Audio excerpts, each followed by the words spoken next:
All right, my dear BIBLEin365 brothers and sisters, we have arrived at the book of Ephesians, and this book is an awesome one. Now, I want to remind you of something. If you'd like to go through my general summary of the book, I did that last year, and we do have that available online to you.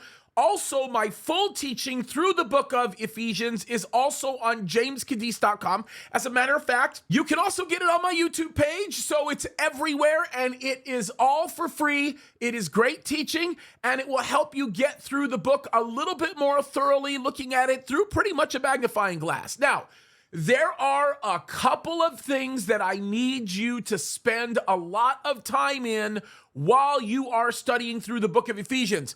The first thing that I need you to do is I need you to really explore Ephesians chapter 2 and chapter 3. Now, here's the reason why I need you to do that.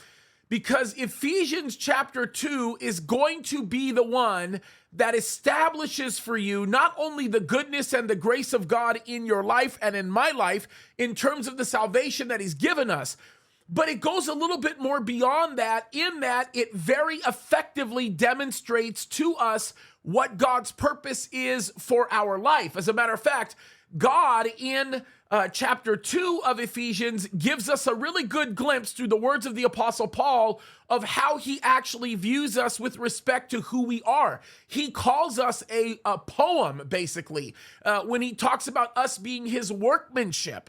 The idea is that we are literally his poem or an expression of his own poetry. That's a beautiful phrase, by the way, that's used in Ephesians chapter 2, and it is something that is very much well worth exploring. Now, what is also really well worth exploring is when you skip over to chapter 3 and you get into a passage like verse 20. And it's also an amazing passage because once you understand the purpose of God, once you understand the calling of God, which the purpose of God in your life is to bring you more of him, right? Is so that you will worship him, that you will glorify him, and he has something for you to do in all of that, which is absolutely spectacular and extraordinary.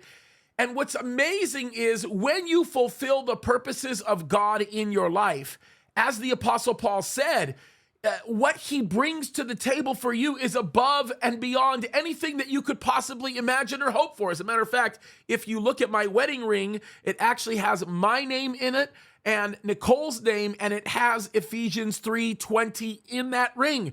There's a reason why, because God has given me above and beyond anything I could ever hope for or imagine, and that's because of his goodness. And here's the thing in establishing what you know God wants you to do. It's simple. Every day, take a step of obedience, right? Every day, walk in obedience to God, and you will understand what the full implications of that actually is. It's pretty powerful stuff. The other thing is Ephesians chapter 6. Everybody needs to know Ephesians chapter 6, especially when we get into starting verse 10, where we talk about the idea that the battle that we are fighting every day is not one that is related to our flesh and blood. It is a spiritual battle. And the Apostle Paul gives us an amazing description of what it's all about to be able to engage in the spiritual. If you want to become more competent in this physical realm that you are contending in every day, you have to make an investment in the spiritual. And Ephesians chapter 6 talks about it.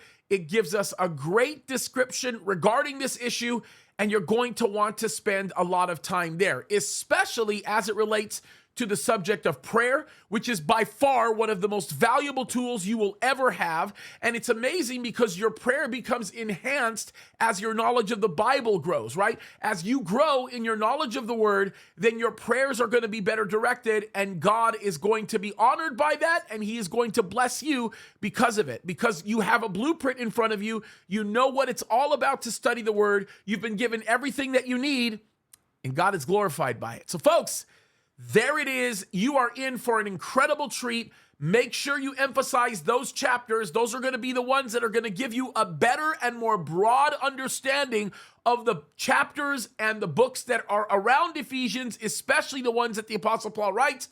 You're going to love it. It's going to make you more familiar with not only the New Testament, but the Old Testament when you learn to master those principles.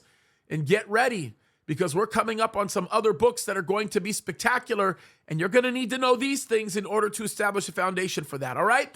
God bless you guys. We love you. Keep fighting the good fight.